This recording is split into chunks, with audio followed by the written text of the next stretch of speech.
ગાડી જે હલાવી જાણે એને ડ્રાઈવર કહેવાય, ગાડીના માલિકને ડ્રાઈવર કહેવાય. પછી બાજુમાં બેઠો હોય ક્લીનર, સફાઈનું મજૂરી કામ કરતો હોય એને કહેવાય. આજે ખેતીની અંદર ખેડૂત કેને કહેવાય? તો કે જે માલિક છે એ ખેડૂત છે, મજૂર કામ કરે એ ખેડૂત છે. કોઈ આવડે છે કે નથી આવડતું આપણે ખેડૂત કહીએ છીએ. વાસ્તવમાં ખેડૂત એટલે ખેતીનું સર્વાંગીણ જ્ઞાન જેનામાં હોય, ખેતીની બધી પદ્ધતિ જાણતો હોય એનું નામ ખેડૂત. તો પેલે ખાતરનું શું કેમ કરવાનું? તો કે ખાતરની વ્યાખ્યા શું? તો કે આપણે વધુ ઉત્પાદન મળે. વધુ ઉત્પાદન માટે આપણે શું કરીએ? તો કે ધરતીને આપણે મજબૂત બનાવીએ છીએ. ધરતીને મજબૂત કઈ રીતે બનાવવાની છે? તો ધરતી કઈ રીતે મજબૂત બને? તો કે આપણી જમીનની અંદર તત્વ પૂર્તિ કરવાની. પેલું કામ શું કરીએ આપણે? એમાં કેટલાક તત્વો ઓછા થયા છે તો નાખવા છે. તો કેટલા તત્વો નાખીએ છીએ આપણે? 16 તત્વો. આ 16 તત્વો કોણે કીધા? વૈજ્ઞાનિકે. વૈજ્ઞાનિકને તમે પૂછો કે 16 તત્વનું ખાતર આપો, કયા વૈજ્ઞાનિક પાસે છે? કોઈ પાસે નથી. તો એનો મતલબ કે એને વાત કરી પણ એ વાત અધૂરી કરી, ખાલી વિચાર દીધો, વ્યવહાર નથી દીધો. પણ હું એમ કહું છું કે 16 તત્વની 1000 તત્વથી ખેતી થાય. કોઈ પણ છોડ છે ને એ 16 તત્વથી ન બને, એમાં હજારો તત્વ હોય. આ તો વૈજ્ઞાનિક 16 સુધી પહોંચ્યા છે, બાકી તો ઘણા છે અને હજી વધે છે. એમાં સુધારામાં આવે છે, 19 તત્વો પણ આવ્યા છે. તો હજારો તત્વો વાળું ખાતર હોવું જોઈએ એમ હું માનું છું મારા અનુભવે. પછી મને કહો બીજું શું જોઈએ? તો આપણી જમીનને મજબૂત બનાવવા માટે કોણ મજબૂત બનાવે છે? તો કે જીવો મજબૂત બનાવે છે. તો આપણું ખાતર છે જીવોને જીવાડે એવું જોઈએ કે મારે એવું જોઈએ? જીવાડે એવું. અને આપણા જે જમીનમાં જીવો રહે છે એનું પેટ ભરે એવું ખાતર જોઈએ. એને પેટ ભરે એવું ખાતર અને એને જીવાડે એવું ખાતર જોઈએ. તો બીજો મુદ્દો શું થયો? 1000 તત્વો વાળું ખાતર, જીવોને જીવાડે એવું, જીવોનું પેટ ભરે એવું ખાતર. બરાબર. ત્રીજો મુદ્દો છે જમીન માખણ જેવી હોય તો સારી કે જમીન પોચી હોય તો સારી? આ કડક હોય તો સારી, પથ્થર જેવી હોય તો? આપણે ખેડીએ શું કામ છીએ? કે એને પોચી બનાવવા માટે. તો જમીન પોચી બને એવું ખાતર જોઈએ કે પથ્થર જેવી બને એવું? પોચી બને એવું જોઈએ. પછી જમીન મીઠી બનાવે એવું ખાતર જોઈએ કે ખારી બનાવે એવું જોઈએ? મીઠી બનાવે એવું જોઈએ. પછી પાણીનો વપરાશ ઘટાડે એવું જોઈએ કે પાણીનો વપરાશ વધારે એવું જોઈએ?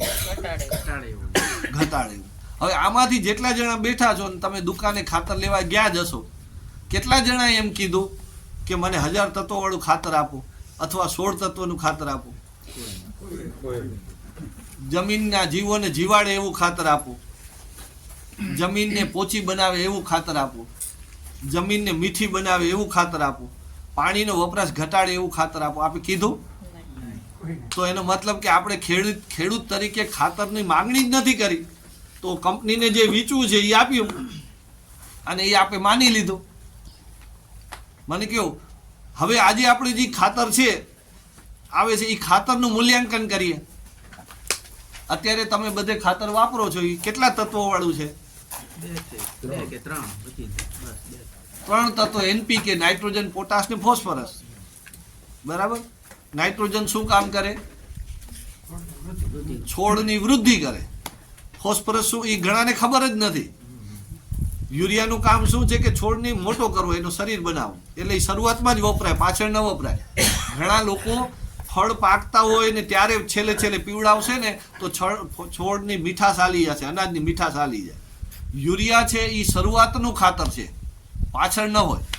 પણ આપણા ખેડૂતો પાછળ દીધા રાખતા હોય. એના કારણે અનાજમાં મીઠાશ ના આવે, ફળમાં મીઠાશ ના આવે. બીજું ખાતર કયું છે? DAP. એ શું કામ કરે? એને ફોસ્ફરસ છે, ફ્લાવરિંગ વધારવાનું કામ કરે. ફ્લાવરિંગથી ફ્રૂટિંગ વધે. અને પોટાશ શું કામ કરે? તો એ ફળને મોટું કરે અને ફળની મીઠાશ વધારે. છેલ્લું ખાતર છે ને એ પોટાશ છે. મહિના પહેલા પાક પાકવાનો હોય એનાથી પહેલે કયું, છેલ્લે કયું દેવાય? પોટાશ દેવાય. તો આ રીતે વૈજ્ઞાનિકોએ સમજાવ્યું નથી. ખાલી NPK આપણે વાપરીએ છીએ. પછી માઇક્રો પણ નહીં ને મેક્રો પણ નહીં, સૂક્ષ્મ તત્વ નથી આપતા. તો આ ઉત્પાદન શું કામ ઘટે છે? કે હજારો વર્ષથી આમાં ધરબાયેલા તત્વો હતા પણ ધીમે ધીમે બગડ્યા છે. એની અંદર જે યુરિયા છે એમાં સોલ્ટ છે, એટલે જમીન ખારી બને છે. ખારી બને એટલે જમીનમાં તત્વો હોય વિઘટિત થઈ અને છોડને મળે નહીં, વિઘટન પ્રક્રિયા અટકી જાય. એની અંદર જે બેક્ટેરિયા હોય એ બધા મરી જાય, એટલે બેક્ટેરિયા ન હોય એટલે એનું વિઘટન કરવાનું કામ થાય નહીં.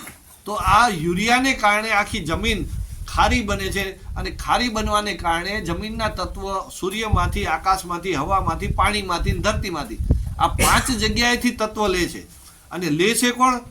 એ બેક્ટેરિયા. અને લઈને છોડને આપે છે. અને છોડને શું કામ આપે છે? કે છોડ છે ને પાંદડામાં સૂર્યપ્રકાશથી ખોરાક બનાવે છે, અને એ ખોરાકમાં સ્ટાર્ચ બનાવે. સ્ટાર્ચ કેનો ખોરાક છે? એ બેક્ટેરિયાનો ખોરાક છે. એટલે બેક્ટેરિયાને છોડ પોષે છે અને છોડને બેક્ટેરિયા પોષે છે. આ પરસ્પરાવલંબનનું જે આખી જીવચક્રનું જે એક પરસ્પરાવલંબન સહજીવિતાની વાત છે, એ સહજીવિતાની વાત છોડમાં પણ એટલી જ કામ કરે છે. જેમ આપણે કહીએ કે હવા, પાણી, એમ બધા જીવો વગર મને મળે જ નહીં, અને મારા વગર જીવોને મદદ ન મળે, એમ બધા એકબીજાના આધારે જીવીએ છીએ. એટલે આપણે સહ અસ્તિત્વની વાત કરી છે. તો આ ખાતર છે એની મૂલવી અત્યારે આ 5 ખાતર, અત્યારના ખાતર, તો ખાતર જીવોને જીવાડે છે કે મારે છે? તત્વો ઓછા છે